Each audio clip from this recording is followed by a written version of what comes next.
Hello everyone, आज समझते हैं geometric progression that is GP. GP is a sequence in which each term can be obtained by multiplying or dividing its preceding term. Okay, कोई एक sequence लेते हैं. For example this, हर एक term जो भी आगे वाली होगी वो कैसे होगी, या तो कुछ मल्टीप्लाई करके या डिवाइड करके उसके प्रीसीडिंग टर्म से ऑब्टेन होगी. फॉर एग्जाम्पल अगर हम इसमें कुछ मल्टीप्लाई करें, फॉर एग्जाम्पल 2, नेक्स्ट टर्म आई, again we will multiply with the same number 8, again if we multiply with the same number, तो ये हमें जो मिलती है इसे बोलते हैं हम जीपी. एक रेशियो जो होता है इसमें, ratio between consecutive terms is same. जो आर निकलता है, प्रॉपर्टीज बोलते हैं जीपी पहचानने के लिए कि वो हमेशा सेम होता है. तो आर निकालेंगे जैसे, तो हम इसमें ये फर्स्ट टर्म है तो A1 मानते हैं, इसे A2 मानते हैं, A3 हमेशा प्रीसीडिंग टर्म से डिवाइड करेंगे. तो A3 डिवाइडेड बाय A2 करेंगे, 8/4 दैट इज 4 2 ज़ा 8, 2 रेशियो आया, या 2:1 मान लो जैसे कहता है. वहीं अगर दूसरा निकालेंगे, फिर से रेशियो निकालेंगे किसी भी प्रीसीडिंग टर्म्स का, कंसेक्यूटिव मतलब दो टर्म्स का निकालेंगे. तो अगर हम A4 मानते से A4/A3 करते हैं तो क्या आएगा, 16/8, 8 2 ज़ा 16, फिर से वही आएगा 2:1, 2:1 रेशियो. अब पढ़ते हैं कुछ प्रॉपर्टीज जीपी की कि क्या क्या प्रॉपर्टीज होती हैं. एक तो पहला हो गया कि हमने जो रेशियो है वो हमेशा सेम निकलेगा. इफ ABC कोई 3 टर्म्स हमें दे रखा है वो जीपी में है, then it also follows this condition. तो ये भी एक दूसरा पॉइंट लिखते हैं यहाँ पे, B² इक्वल्स टू AC. कब, if A, B, C are in GP. Now, two different GPs are multiplied together, or similarly, if each term of one GP is divided by the other GP, हमारी GP कोई change नहीं होगा.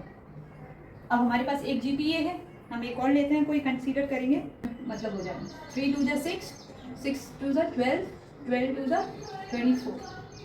हमने एक कोई sequence ले ली, दो हो गई हमारे पास, 1 2.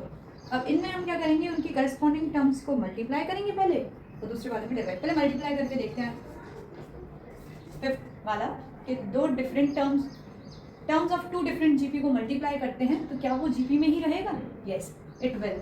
देखते हैं, फर्स्ट टर्म को मल्टीप्लाई करेंगे तो 2 3 ज़ा 6, 6 4 ज़ा 24, 12 8 ज़ा 96, 384 एंड सो ऑन. इसमें भी चेक करते हैं रेशियो, 24 डिवाइडेड बाई 6, 6 4 ज़ा 24, 4/1 आया जो रेशियो. सिमिलरली अगली टर्म का निकालेंगे, 96 डिवाइडेड बाई 24, 12 2 ज़ा 24, 12 8 ज़ा 96, 2 4 ज़ा 8, 4:1. रेशियो सेम आ रहा है, इसका मतलब हम कोई भी दो जीपी की टर्म्स को अगर मल्टीप्लाई करते हैं तो जो सीक्वेंस बनेगा that is also be in GP. Similarly divide करके देख लेना. नाउ लेट्स प्रैक्टिस क्वेश्चंस जिससे जीपी का कॉन्सेप्ट थोड़ा और क्लियर हो जाए. Find the 9th term of GP. जिसमें जीपी हमें दे रखा है, हमें 9th टर्म निकाल लेंगे. जनरल फॉर्मूले से शुरू करेंगे. 9th टर्म है मतलब n हमारा क्या है यहाँ पे 9. फर्स्ट टर्म हमारा 1 है. कॉमन रेशियो r निकालेंगे. r निकालने के लिए क्या करेंगे, 4/1, 16/4 चेक करेंगे, 4/1 वैसे रेशियो है. और चेक करने के लिए अगला टर्म भी कर सकते हैं, 16/4, तब भी 4/1 ही आएगा. कॉमन रेशियो हो गया. पुट करते हैं, l मतलब l 9th है, ऐसे निकाल सकते हैं, या A9 लिख लो इसे, समझ लीजिए क्या होगा. a हमारा a है 1 इंटू r हमारा है 4 raise to the power n-1. n है हमारा 9, 9 में से 1 माइनस करेंगे 8, 4 रेज टू द पावर 8. तो 9th टर्म हमारी क्या होगी, 4 रेज टू द पावर 8. इसे सॉल्व कर लें और else leave it like this. Next देखते हैं, find the 7th term of GP, जिसमें हमें जीपी ये दे रखी है. फिर से वही 7th है मतलब n हमारा 7 है. फर्स्ट टर्म हमारी यहाँ पे 1 है. कॉमन रेशियो निकालेंगे, √3/1. सिमिलरली अगली टर्म से फिर प्रीसीडिंग टर्म को डिवाइड करेंगे, 3√3/3 √3 करेंगे. 3√3 को डिवाइड करेंगे √3 से तो क्या बचेगा हमारे पास, √3 से √3 कैंसिल हो जाएगा, हमारे पास बचेगा 3। रेशियो इक्वल नहीं है तो जीपी नहीं बनेगा। नेक्स्ट क्वेश्चन देखते हैं, which term of GP is this. ये जीपी दे रखा है, इसमें कौन सा टर्म है, इट मीन्स हमें यहाँ पे एन निकालना है कि किस नंबर वाला टर्म है। तो हमें लास्ट टर्म समझ लिया हमने, ये दिया है -5/72।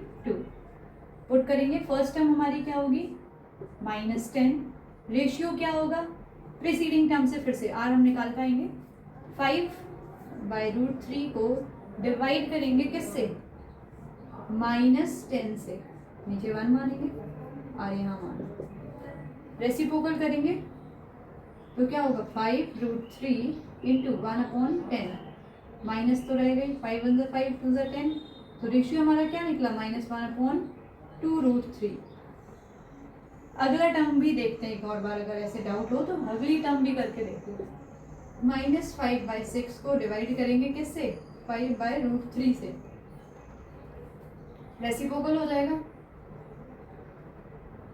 रेसिप्रोकल होगा तो क्या होगा -5/6 इंटू √3/5, 5 से 5 कैंसिल, आंसर क्या आएगा -√3 से करेंगे तो 1 बचेगा ऊपर, नीचे क्या बचेगा √3, यहाँ पे भी लिख सकते हैं, 6 को लिख सकते हैं 2 इंटू 3, 2 3 = 6, 3 को लिख सकते हैं √3 इंटू √3, √3 से अगर हम √3 कैंसिल करेंगे तो नीचे क्या बचेगा 2√3, वही रेशियो हमारा यहाँ आ रहा था।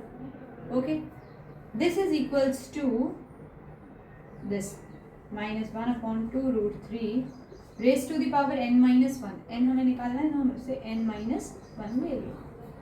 अब इसे सॉल्व करेंगे, क्या सॉल्व कर सकते हैं, यहाँ से मल्टीप्लाई में है तो ये 5 2 10 हो गया, माइनस से माइनस कैंसिल हो गया, बचेगा क्या, यहाँ मल्टीप्लाई में यहाँ डिवाइड में आएगा, equals to -1/2√3 raise to the power n-1 equals to, इधर क्या बचेगा 1/2 2 4 7 2 14, 144 को हम ब्रेक करेंगे, क्या कर सकते हैं, 12 12 से 144 होता है, 12 को भी ब्रेक करेंगे, 6 2 12, 6 2 12, 6 को भी ब्रेक करेंगे जैसे हमने यहाँ पे किया था, ठीक है।